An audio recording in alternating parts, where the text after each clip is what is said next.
All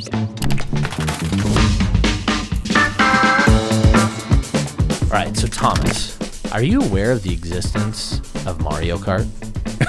Just want to make sure. Yes. Okay, good. Okay. Have you seen me? Yeah. So I have a very important question for you. Who is your character, your go-to kart rider? Donkey Kong. Why? He's a great combination of speed and size. Yeah. Speed and size. Yeah, so nothing else? There's no personal identification tied to your soul and your spirit with Donkey Kong? Yeah, I mean, yes, there is, but we're not going to get into that. Oh, I was prepared and ready because my go-to is Wario. And, of course, I had a moment of, like, deep introspection on why I always pick Wario. Yeah. I was like, he's a rebel, but he has a good heart. Like, at the end of the day, he's a hero, but not a hero on your standards. I don't know enough about Wario's lore to Well, say plus he's got the hero or cool not. crooked mustache. You know, he's thick. I'm all about that thick life, right? So it's like, you know, yeah. You know, you listen, like Wario, you might not marry him, but you're gonna have a good ass time with Wario. So that's where I identify with. Probably for just sure. keep him at arm's distance, yeah. Okay. DK all day. DK or Toad if I'm going to go to like a smaller character, yeah. How are you and Josh Valencia have the exact same opinion on? Well, I actually think I could see that now. There's enough between you two. That's funny. Oh yeah, we jive, yeah. All right. Well, make sure for people that are now joining us, welcome to the Affiliated Podcast. If you enjoy Mario Kart and you have a defined character, place it in the comments so we could see and debate and disagree with you. Because if it's not Wario, it's probably wrong. So you're wrong, Thomas. Just what you know.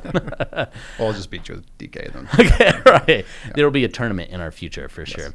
Today, guys, thank you for joining us. We're really excited to talk about. We're actually going to shift away from specifically just marketing. We're going to talk about business development, and the word today is value-led networking, which is, I think, people always say, hey, lead with value, provide value, blah, blah, blah, value. Well, what does value mean? And we really want to open that up today, discuss what we do to use network with value, lead with value, and what that means in certain situations, and hopefully leave you today with some tools and ways that will allow you to network better and create relationships that are going to be profitable, but also long-lasting. Because I think that's a big key part to our business and our life and everything. So yeah, I think we both recognize in the space that the people that have the biggest success are often the ones with the biggest networks and are great at networking. And two, I think we've both built our own solid networks and have done that pretty well. I know it took me a while to realize that, I'm actually kind of good at this nebulous thing called networking, not really knowing what it was or what it meant. And it pays dividends that you don't even realize while you're doing it. So. Yeah. I mean, I think the biggest, I think it's a cliche, but it's a great one. And Robbie even said in his interview, if you haven't listened to it, be sure to go do that. But your network is your net worth. It's a huge thing. So people throw it out there and they're like, oh, go network. You got to network. It's key, blah, blah, blah, blah. Yet so many people seem to do it wrong. And I think one of the biggest problems is this idea of, it's me first networking. That's the kind of the problem we don't want to avoid. It's like, what can you do for me? And that always seems to create so many problems, and where, you don't create great relationships. People don't trust you, so on and so forth. And that's not what we're going to talk about today. We're not going to talk about me first networking. We want to talk about what we think really works, which is value first. So as we try to define and figure out what that means, I think the biggest thing we need to talk about is what does it mean to bring value when you're networking? Like, what is value? Not just some grocery store name. Like, what is value? Great value. Yeah. Oh, geez. Well, this was hard for me for a while because like I would have always heard that, especially in my SEO days, right? Oh, you have to add value with your content, right? If you're putting content online. Oh, yeah. And then if you're networking, you got to add value to get value. And it's like, what? It's okay. I don't understand what this means. And then, gosh, what I really struggled with early on in my ClickBank career, which really brought me into like the whole networking phase of my career, was how to add value in a room that I felt like I had no value to give, right? Because it's like the imposter syndrome, right, is very large in this industry. When I was a fresh face account manager, I knew SEO, but I didn't know direct response marketing or how to run a business or all this kind of stuff. And I'm having to network with these very successful entrepreneurs. I'm like, oh gosh, like how can I help you at all? Like you're so far above me.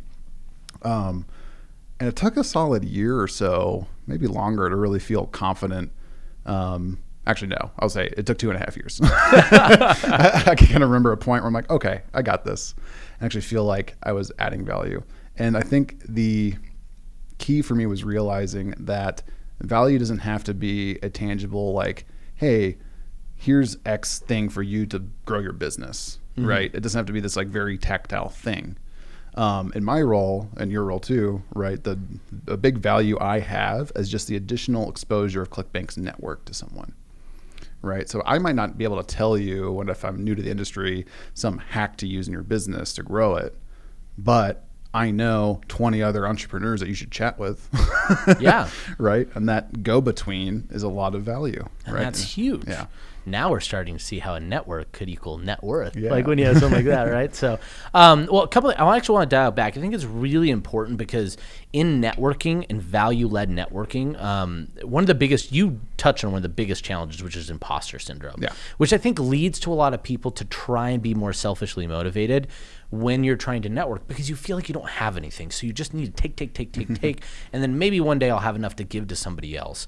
It's not always malicious. Sometimes it's just fraught with insecurity. So I think let's dial back and talk a little about the imposter syndrome. I mean, I get it, especially first starting this industry in the first event, it was horrifying to be around people. And I like, it literally was like being dropped into a high school dance just starting puberty. It felt like that level of insecurity and like, why am I here?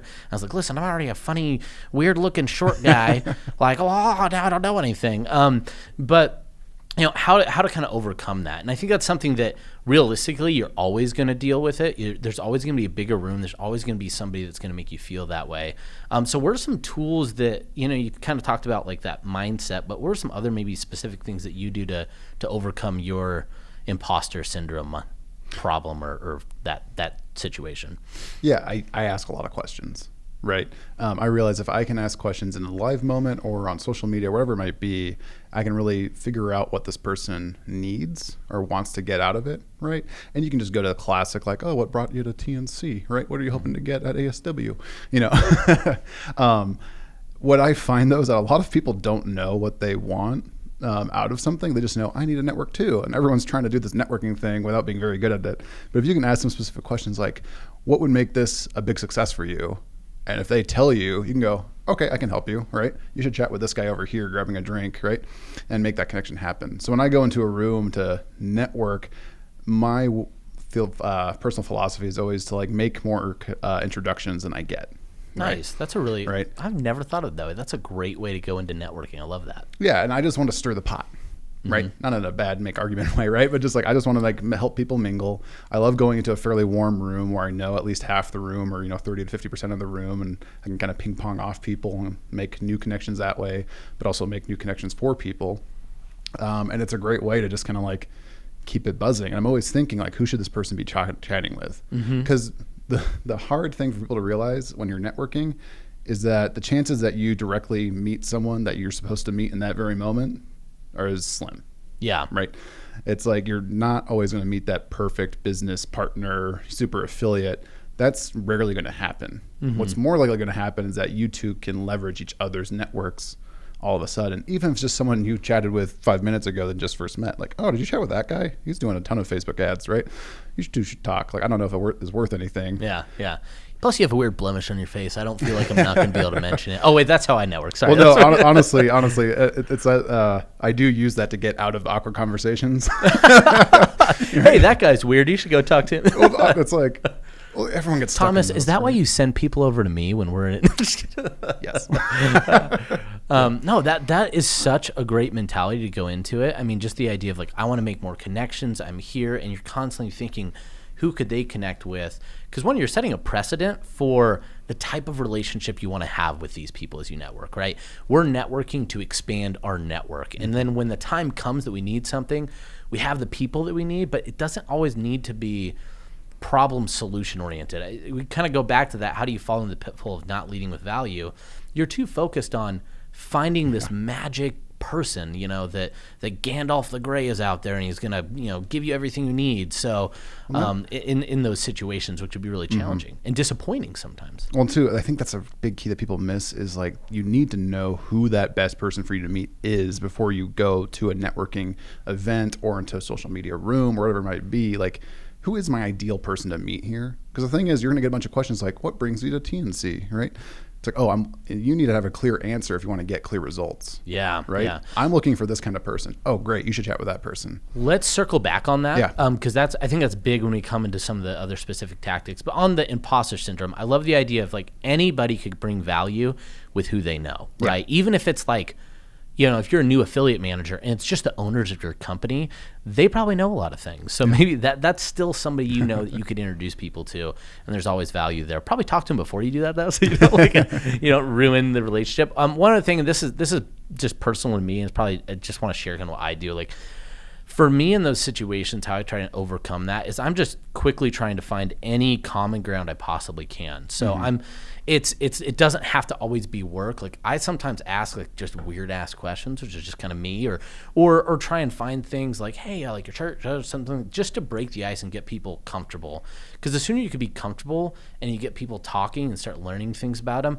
sometimes the value you bring isn't actually business value. It's like I've brought value to people before talking about, different things I've learned, like talking about, hey, here's a great podcast to listen to that'll make you laugh. But for whatever reason, like that still endears and creates value in that person's life, that they still will remember you. Yeah. And you could build a relationship, you could still make a connection, and it could be something that works. So we all inherently have value because we know things that the other people that we're talking to don't know. Even if they might not be what you think you need to, like there's something there. I would say like a genuine compliment can be a great value add, right? Like I think it was the first TNC I actually made it to. Alex Moore took me around and he introduced me to this group. And the night before I'd been at a club and there was a guy there. He was kind of quieter, but he had this like cool kind of like plaid sport coat on. And I noticed it. And Alex happened to bring me to a booth, introduced me to, ended up being his boss.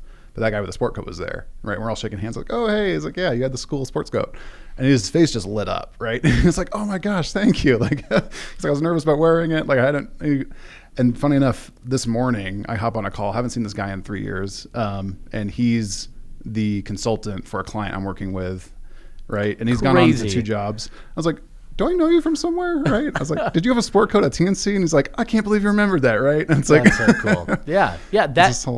That is a great way to overcome imposter syndrome, though. Like you are a person and they are a person. That's common ground. Build on that. Start there.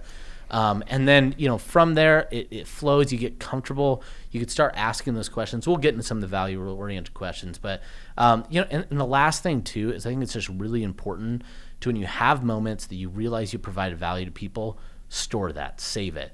Journal it, make sure you start keeping those things so you start building that confidence so you can level. hold it over them later. No, I think just to remember, like, and this is I'll be completely transparent here. I really struggle with imposter syndrome. It's a big thing. Yeah. I've gone to counseling for it. Like I have big issues with it. Lots of bad stuff. But one of the biggest things that really started helping me out is asking myself and retaining the moments that people tell you you're doing something valuable. And you just have to hold on to it. Even though internally I'll tell myself it's a total lie sometimes, just something I have to work into. But if it's on paper and it's not coming from me, it really could echo in, the chamber of a confidence that you need to have to go be successful in those situations. What's crazy is like you're one of the last people I'd think that would, I know everyone struggles with imposter syndrome, right? But you're one of the last people I'd expect that to happen because you're very confident in what you bring, right? With your ideas, your theories, and your marketing expertise and all this kind of stuff. Like, so I was just surprised to hear that just now. Oh my gosh. It's a huge struggle for me, struggle. So, but I've really spent a lot of time trying to overcome that. So most of it just comes through a lot of really illicit drug use and insane. And just so much cocaine. It just really fuels all the confidence for me. So I did like 8 rails right before this podcast. I'm just kidding. That's not true. But I don't do cocaine. I'm just established that on the podcast. This is a ClickBank podcast, right? Yeah, this is trust me, they're going to drug test me after anyone listens to it, and I'll be fine. Random. Yeah, I'll be fine. So, let's kind of transition now away from my illicit drug use and into, so we have the imposter syndrome. You're there. Now let's talk about how to start building value. So you mentioned the network's a big piece of it, but one of the things to do that, you have to be intentional when you go out and network. And that really comes, as you mentioned, in terms of the prep work before you go into networking situations. And we're going to clearly define networking situations a little bit more, because I think sometimes that's not just a party, it's a lot more than that. But let's talk specifically about that prep beforehand. So you were kind of already hashing on this. Go a little bit deeper about how you prepare before you go into a networking situation. Yeah, so I used to suck at this. So, right, I get the question all the time, right? So what brings you to this thing? Oh, I'm just looking for meet new people, or I'm just, if I can help bring someone onto ClickBank, that'd be great, right? Like really vague answers, right? And that's what most people do. I still suck at this, so. Yeah, I know. No. Thanks, no. And I can't remember where I picked this up from, but it might have been Joel Marion's podcast, actually. One of his networking interviews he did on that, if I'm remembering correctly. I'm sure I picked it up from someone before that too, but that might have driven it home. It was like, you need to have a very specific thing that you're looking to get out of, like, what is ROI to you kind of deal, right? What's that return on investment of you going to this event, right? And have a very clear picture of what that is when you come away from it, or you'll get very vague results, right? Because you hear it all the time, like, oh yeah, I met a ton of people, we should, exchange business cards, we can, which are still valuable in my opinion, but, and you just come away with this like nebulous, like, that seemed effective, and then no real deals happen, nothing really happens afterwards. It just felt like, I think that was good, right? Question mark.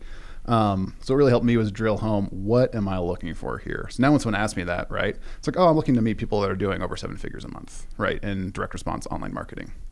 People go, oh, okay. And if I kind of know the room I'm going into more, like let's say it's a event that Amber's hosting or something, I probably know it's going to be more health and fitness related, right? So I'll be more specific, right? Oh, I'm looking for people that are selling over X 100,000 units or, a year in their supplement line and haven't worked with affiliates yet, right? Obviously, I might sexy that up a bit so it doesn't sound so bleh. But yeah, someone's like, wow, how do you say that? Yeah, right. But I'll get very intentional who I'm looking to meet. And what that does is that it plants this little grenade in that person's head to where even if they don't know someone right then in the moment for them to introduce you to, if they meet that person in a day, in 2 days, in a month, right, they're going to go, oh, they should chat with Thomas, right? Yeah. When they hear someone go, oh yeah, I do this specific thing that I just asked for, they're going to think of me in that moment because I was specific, right? And that's when those organic introductions come up, not just there in that event, but long term. Yeah. That is, first, I'm just going to like huge revelations. And I want to say this because previous to going to events at ClickBank, I actually remember it was really easy for me to know what my intentions were. It was meet with my clients, find new prospects. So it was always like, I need to find people that are working with affiliates. Like, hey, who's working with affiliates that isn't working with ClickBank? I just want anyone that's working with affiliates. So I go and talk to those people, right? But when I switched over to director of marketing, the first event I went to, I remember feeling clueless about what I needed to do there because I didn't ask that question. And it definitely was one of those things where I didn't know. I didn't really think about it. I hadn't been in a situation where I didn't need to go out and seek specific things. So I was like, well, I'm here for education. I'm here to learn a new thing.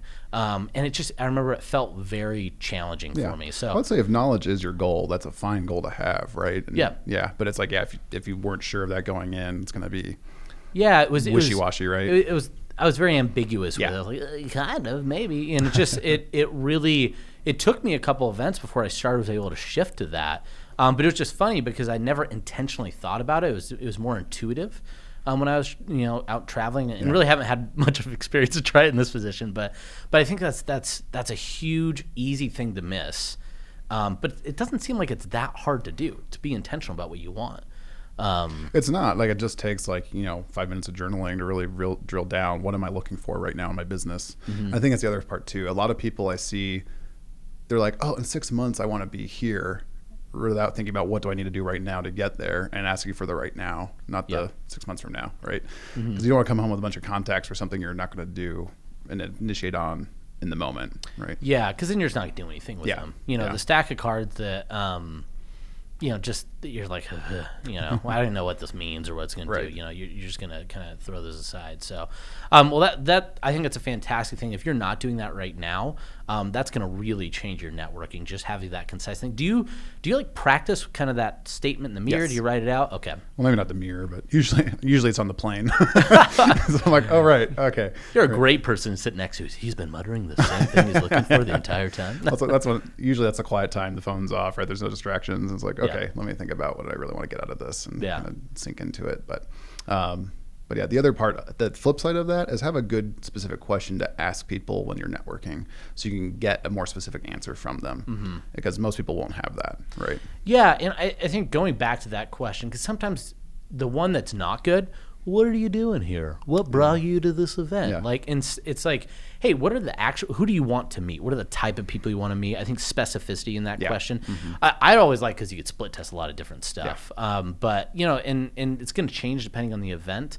But definitely try and get as specific as you can, whether it's like, hey, what's the one tip? If they're speakers, I'm bouncing all over the place. I think like if they're speakers, I always look at what was the one speaker you're most excited about when you got here? So that's in a mastermind event. If it's content heavy, get an idea of what they were hoping to learn about. I always found that's a really effective one. And then on big conferences, I just always like to say, what change in your business are you hoping to get at the conference? What's the difference maker you're hoping to get? Is a big one that I like to ask. What are some questions you think are really effective when you're trying to intentionally network?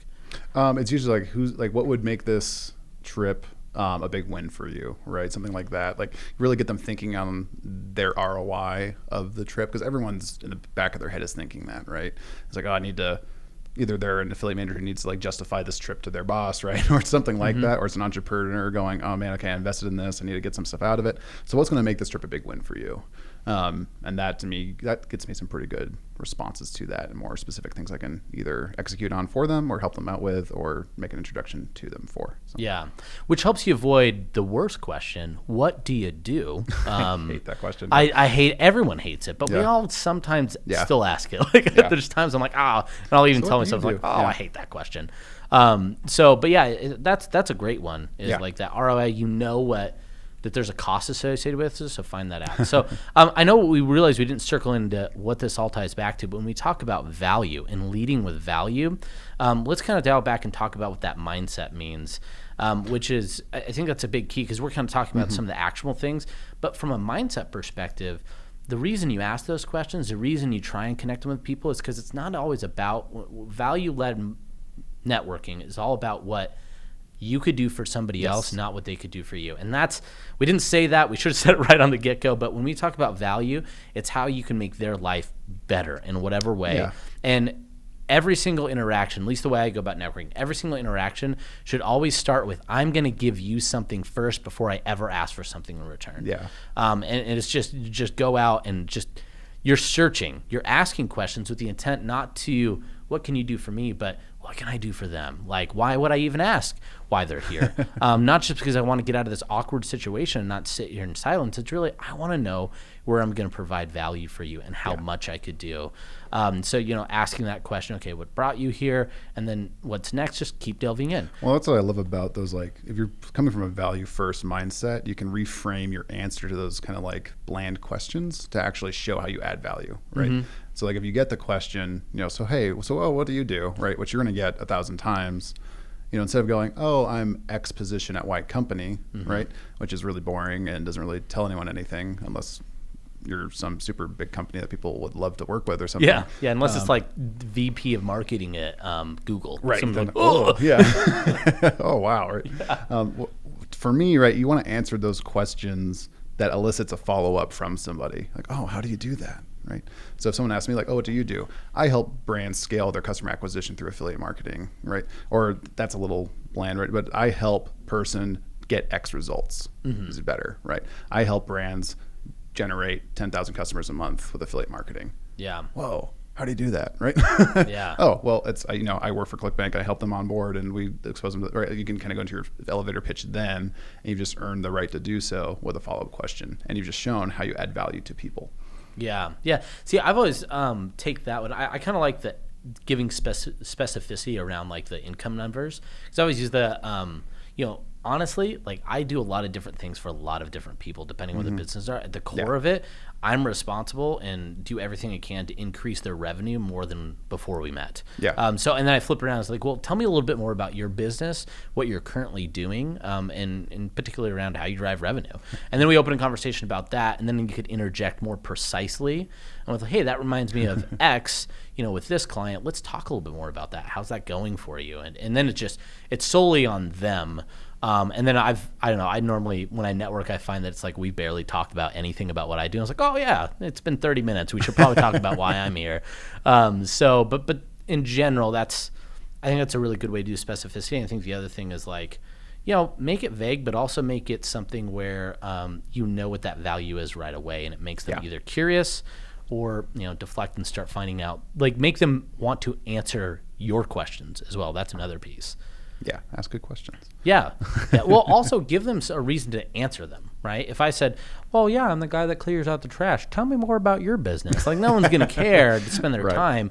They're going to be waiting to get out of that conversation. But if you say, hey, I really help grow revenue and grow business for people in a lot of different ways. Let's talk about how I could potentially do that for you. Tell me more about your business, kind of a thing. Oh, I see what you mean. Yeah, that makes sense. Yeah, that's what I was getting at. Sorry about that. So as I think, kind of going back to it, like any other things we want to talk, well, actually, let's talk about how value changes depending on medium. Yeah, I was going to say, do you want to talk online a bit? Yeah, I think that's a big heavy one right now, right? Yeah, so we're talking a lot about meeting in person, networking. Well, gosh, good luck on that right now. Hopefully 2021, in the second half, we'll start to see some things change.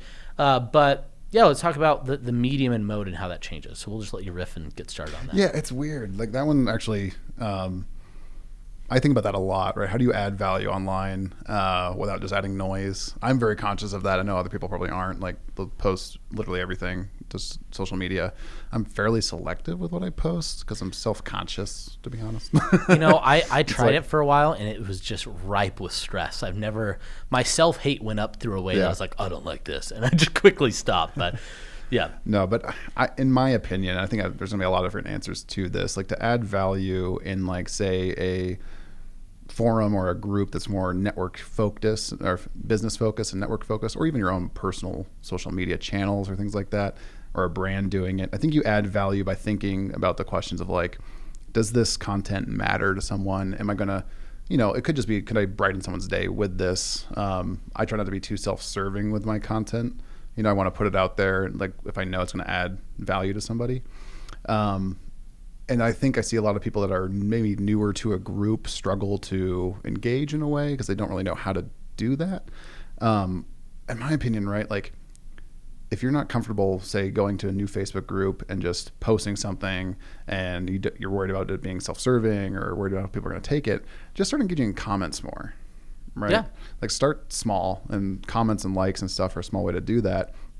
And I'd say too, if you are new and nervous about it, there's a lot of other people in your same position. And if you're asking questions and comment threads, like, hey, can you tell me more about this thing you just posted about? Other people are going to have those same questions, and you're adding value by getting better answers from the poster or from the people in that thread. Yeah. Right. And so it doesn't have to be inherent, like, I did this thing that was awesome. It could just be getting more information out of the expert in the room. Yeah. Right. I think one of the most, somebody I think does amazing, valuable content in those groups that isn't always giving information is Ryan Saplin with Word and Media, and he just asks questions. Sometimes they're pretty irreverent, but they drive a ton of conversation. Yeah. It's like, what do you think about this? Boom, go, react.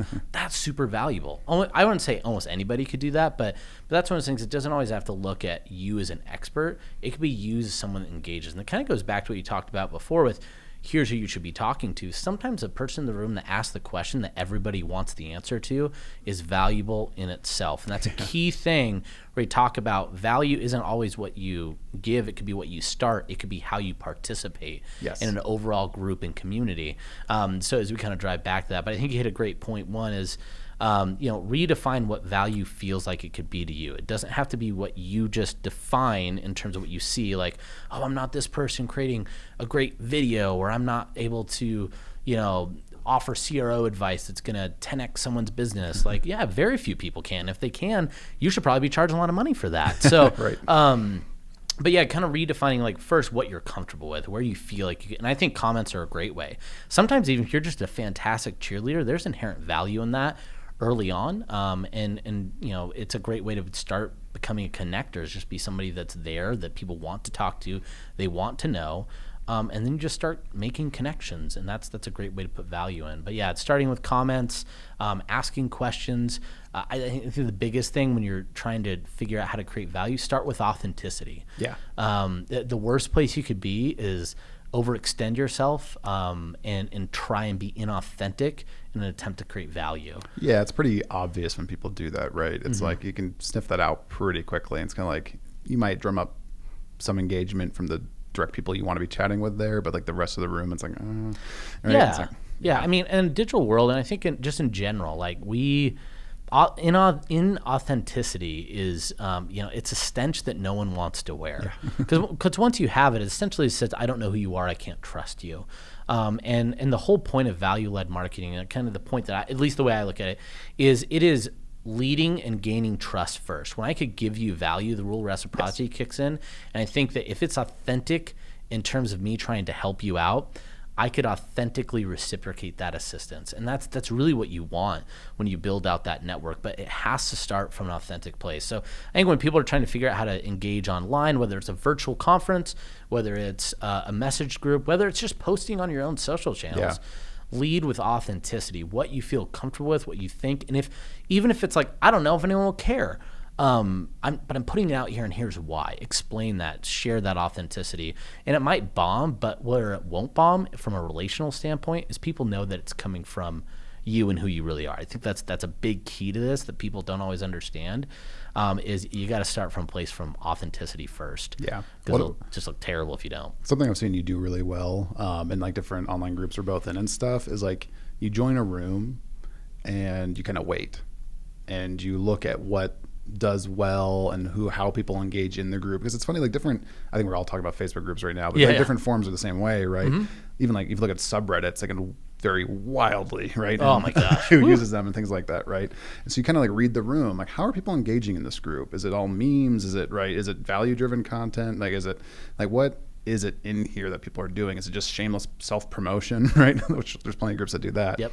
But I've seen you do a really good job at that, and right, and just kind of like starting comments, engaging in comments before you make any big posts, and just kind of seeing and feeling the water out before really fully diving in. And then when you do, you get awesome engagement from it, right? Well, thank you. Thank you for, hey, Kyle, you're doing something well, Hour. That's always nice. Yeah, that's your one compliment for right, this quarter. Yeah. All right, good. I'm putting that in a journal somewhere. For me, that's always been, that's just in general who I am. I don't like to jump into a crowd and just try and make it like force whatever I want. It's understand the crowd and then understand I could do value. And that's actually why I also really defer a lot away from my needs, possibly to a fault when I network. I think we're similar that way. Yeah, because in a lot of it's because I want to feel out the room, the environment that I'm in, to make sure that the value that I bring is once again authentic. It's coming from what I feel actually makes sense in a way that people could receive it. Because one thing about authenticity that's important, it has to make sense to the room that you're in. So I know I have a bunch of weird things that I like and things that I'd like to talk about. I don't mention those in every room that I'm in. Like there's certain conversations I won't have based on the situation. You have to kind of know that. Are you saying you filter yourself? I know it sounds crazy, right? There are filters you've never seen, Thomas. No, that's frightening to think about. Okay. Well, I will say I artfully act like there's less of a filter than what really exists. So it's all a deep perception that I'm creating. Okay, you got me. But yeah, going slow to understand the room is key to know. I think one, introspectively understand where and how you could provide value that people will resonate with it. So, and anyway, so I think what we should probably do is start to kind of draw this up. And the last thing I think we should talk about is, okay, we've talked about what it is, how we do it. If you're not doing it now, what would be the first steps you go and tell somebody like, hey, how do you start leading with value? What's maybe the first step or thing that they could start doing to be successful with that? Are we talking more like in general, just the online world? Just in general. I mean, well, let's actually make it specifically online, because I think we'll do some other thing with events when they start coming up again, and more specific there. Yeah, let's just do just online. Like what would be the first thing you'd tell somebody? Yeah, I'd just be mindful with the content you're putting out, right? How is this adding? Just think about it from like 3 different people's point of view. Like, how does my mom think about this, right? If I put this out, right? How does my ideal target customer think about this if I'm putting it out? And then, how would my friend think about this putting it out, right? Like, think about just like, how is this content going to be viewed as objectively as you can? And try to take a step back. I think you can kind of tell when someone's like in their own head posting it and like, this is great. And it's like, dude, read the room, right? Like, this is, Yeah. really Self-awareness is, so I think the most important thing to value-led networking is your ability to be self-aware. And so the big challenge is if you don't know how to be self-aware, one of the best, and it's a skill because I've met plenty of people that seem to lack it, is I think one of the biggest things is, yes, definitely reframing of whatever you say. You know how you hear it and you know what it means, but you need to understand how somebody else hears it. And one of the best things is find trusted people to give you fair, honest feedback about how it sounds and what they think about you. And then you have to sit back and receive it with no bias, with no anger, with emotion that's just underneath and not showing on the surface. But that's a really big thing. Like, I think being able to have trusted people, for me, it's definitely my wife. She helps keep me grounded anytime. She's like, what are you thinking? So, I'm going to share like a perfect example of a time I did a really bad job with this. Oh, good. So this is actually calling back to my first year at ClickBank. I don't know if you remember this, but we have the White Elephant Party. I think I know where you're going. I think you know how it goes, right? So for people who know, we at ClickBank, because it's a great place to work, we have a White Elephant Party. The very first year, I have my general mindset around White Elephant parties is you should bring the weirdest gift you could possibly find. Like, weird, it needs to just be stupid, really low price. So I had this idea of one man's trash is another man's treasure. And I went to thrift stores around my garage, and I just found a bunch of stuff. I put it all in a trash bag with like wrapping. In there, right? There was like one shoe. It wasn't 2, it was only 1 because I thought it was funny. It was hilarious to me. I did not take time to fill out the room or even ask anybody what this thing was like. I get there, it's the entire company. People are getting legit good gifts. It's gift cards, it's alcohol, and I'm like, oh my gosh. Like, I was the only one that brought like this weird gift, which in a call center environment or in other environments I've been into before would work great, did not work great there. And it was like one of the most, and I remember like, before I did it, I told my wife, she's like, that's a bad idea. You shouldn't do that. I was like, nah, what do you know? That's hilarious. And I was like, it's so funny. And then like, for years, I didn't even tell her for years how horrible that was. And I was like, that was one of the worst professional moments of my entire life. I hope you know that I gained a lot of respect for you through that, though. I was like, that's awesome. That's hilarious. So. Well, I wish somebody would have said something because no one gave me any feedback. And also, I think at that point, no one knew me that well. So it's kind of like, they're like, who the hell is this guy in his trash bag of goods? Before your time at ClickBank, Kirk Cheney did the same thing. Oh, really? Yeah, that's where I got the velvet. Oh, he did the horse from. That was him bringing it. You could see his face the whole time. He's like, oh, yeah.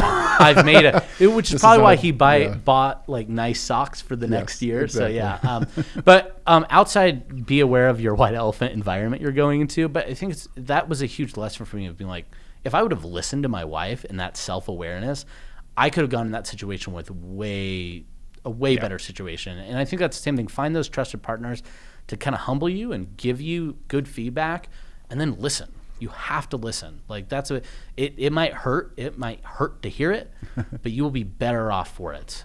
So that'd be the biggest advice I'd tell you is want to increase your self-awareness in those groups so you know what value you could bring, how you're coming across.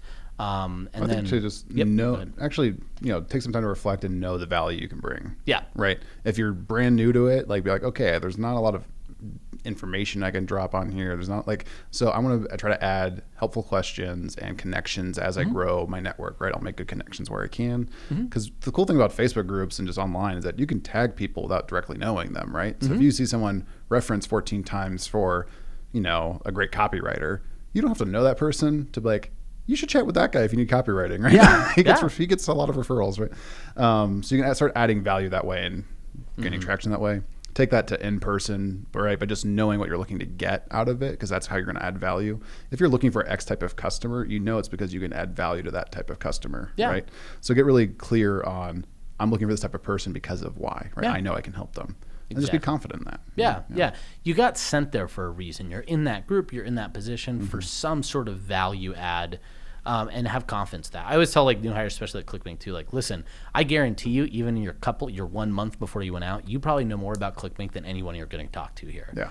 That is valuable. Like, remember there's value in that. And just even if that's all you could do, that's something, and lead and remember that, and focus on what that value is. So, as we circle here, I think the last thing I want to say is just, value-led marketing and really changing that mindset to what you could give to others, finding what is important and valuable that you have that others have. Not only is it, I think, the most effective way to build a strong, large network, and by being strong is people that'll start to recommend, refer without you even doing anything. Like you'll get referrals and people say, oh yeah, you do a great job, years from when you ever talk to people. That's and crazy. It's so powerful. It's so good. And it could happen really, really fast. But it all starts with that mindset where you want something out of it, you really want to give first. Just give, give. And remember that you're always valuable. You're a person, you're here, you have some sort of value. So do that, and the world will be a better place. I'm sorry, I'm trying to say something nice and sincere, and I just stumbled all over it. So after my mini stroke's done, the world will be a better place, our industry will be a better place, and you'll be happier for it. That's what I was hoping to say. Any final comments, Thomas? Let's make the world a better place. Yeah, that's what we're doing on the Affiliated Podcast. Like, subscribe, and review, and make the world a better place. Cheers. Cheers.